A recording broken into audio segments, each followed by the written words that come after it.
I discovered you about a couple of weeks ago, actually. Yeah. Very fresh.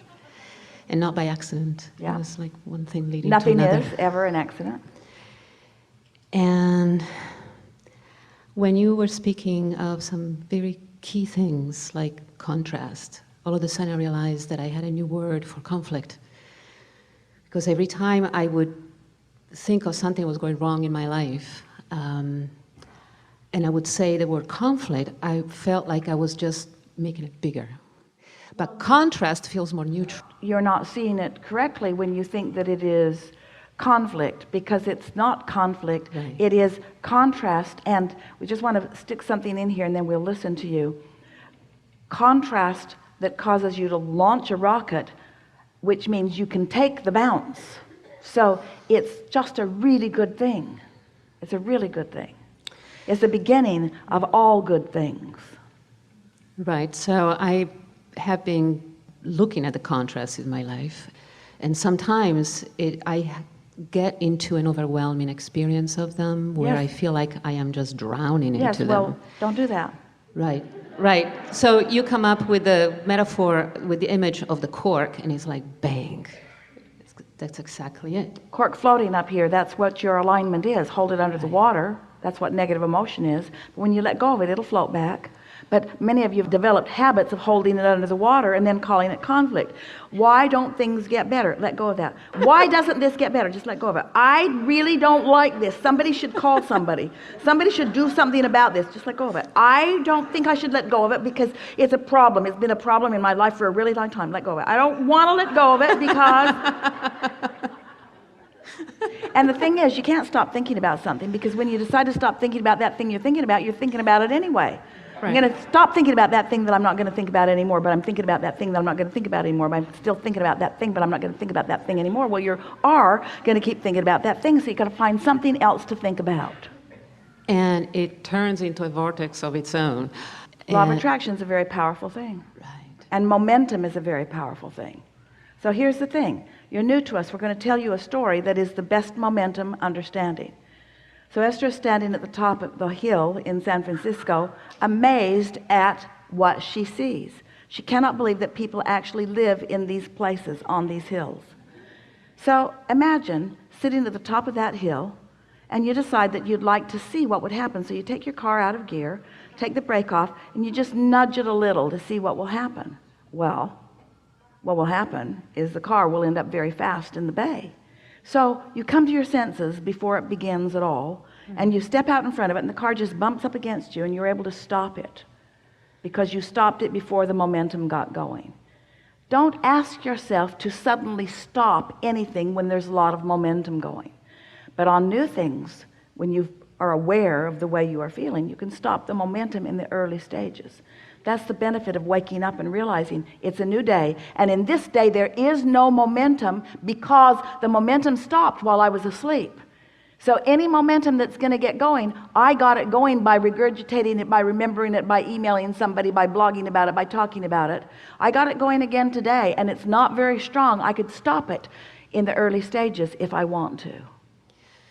Yeah, I have been kind of trying to find something that I can meet, for example, an experience of contrast that feels out of hand, like anxiety or overwhelm in my personal situations. And is everything in your life like that? It's a very interesting mix, Is because on one hand it every- is, and on the one hand, another hand, I have the exact opposite at the same time. Well, wait, just answer the questions as we give them to you. Is everything in your life unwanted? Is there anything in your life that is wanted? Well, there are things, but here it taps Now wait, into... wait. Is there anything in your life that is wanted? Yeah. And do you have the ability to focus on that or them? I have that ability, yeah. And when you do, does the momentum increase on that subject? Yes. And when the momentum increases on that subject, does it feel better? Yes. And do you want to feel better? That's where I found out I have a habit of not giving myself permission. It's old. But that's why we're asking you this. So which feels better, to feel a little lighthearted or to feel a little defeated?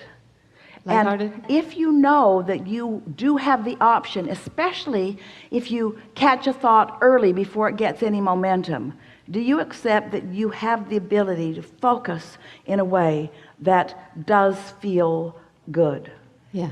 We're not arguing with you at all. We know that sometimes the conditions are enough and you just want to scream and it doesn't feel fair and it's not what you want, but you can't get to where you want to be from that awareness. You have to just let that sit where it is and not let yourself be actively vibrationally engaged with it. And it is our promise to you, it will peter out, it will become irrelevant, it will go away, provided you can find something else to give your attention to.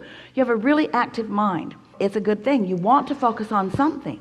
And so as you choose every now and again something that feels better and something that feels better, it's like giving less airtime to unwanted and more airtime to wanted. So you're practicing a vibrational frequency that puts you in connection with source more often, so that ideas about the solutions, everything that's bothering you, has not just one solution, but 10 or 20 or 30 or 40 active solutions available to you at all times. But you block yourself. It's like you've got an umbrella up shielding yourself from receiving any good ideas, because you're all embroiled in the problem. So if you can find just one piece of something that feels sort of kind of good, and you can focus there just to break loose the log jam of resistance just a little bit, that momentum will carry you into your natural cork floating. And then you'll be in that place of realizing, and then solutions will start flowing. You will feel brilliant in your ability to solve problems. You know that the vibration of a problem and the vibration of a solution are very different frequencies. I am using feeling gratitude to get out of trouble. Well, it's a good way. Appreciation and gratitude are similar but different.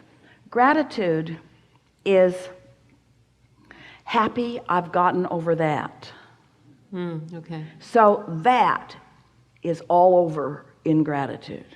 Appreciation is looking forward to that. Gratitude is glad to be rid of that.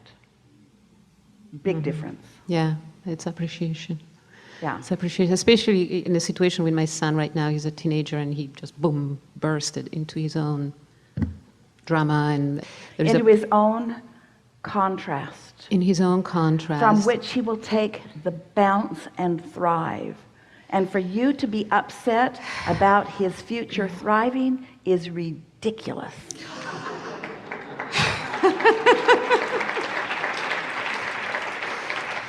There is a grief that I know it's an attachment to the beautiful loving experience that we had. What is? Grief. There is a grief that holds me down often about it. Also at the same time, I feel it's not fair to put grief into the situation, because... Well, it doesn't matter if it's fair or not. Negative emotion is always going to be there when you're focused in opposition to who you really are and what you really want. So grief isn't a condition, it's an indicator. It's like your gas tank. Would you put a happy face sticker on your gas tank because it's so depressing to see that you're out of gas? Or do you just go get more gas? Grief is just an indication. It doesn't mean anything other than what you're doing right here and now. Don't make it into something big. It's just how I feel when I focus in opposition to who I am and what I want. How do you feel today? I'm grieving. Well, why are you doing that? Well, because I don't know. It doesn't make any sense. I'm grieving because I'm focused in the opposite direction of what I want. Well, cut it out. You have the ability to focus in the direction of what feels better if you will practice it a little bit and see what the results are. Practicing focusing with the intent of feeling better. Okay, so now we go back to my early years. I find that I have limiting beliefs that talk me out of that automatically. It's almost like a nanosecond. I'm trying to catch Well, it. that's because momentum is strong. Yeah. So when you activate it, the momentum takes you where it usually takes you. And that's all right. But now you know what's going on. So when that happens, you say to yourself, well, that momentum is strong. And tomorrow morning, I'll get some other momentum going. And then it happens again. And you say, well, that momentum is strong. But tomorrow morning, I'm going to get some other momentum going. And before you know it, you've got a different momentum going. Understanding how it works. This is all making sense to you. And as you say something and then we take your vocabulary and put it into the context of what's really going on in terms of the laws of the universe, now you've got something that you can work with. There is no reality that just is. Every reality that you are facing, you are the creator of. And if you don't like it, then you got to stop creating it. And the reason that you're creating it is by your simple attention to it. You just didn't know that before, but now you know it. It's going to get worse for a while.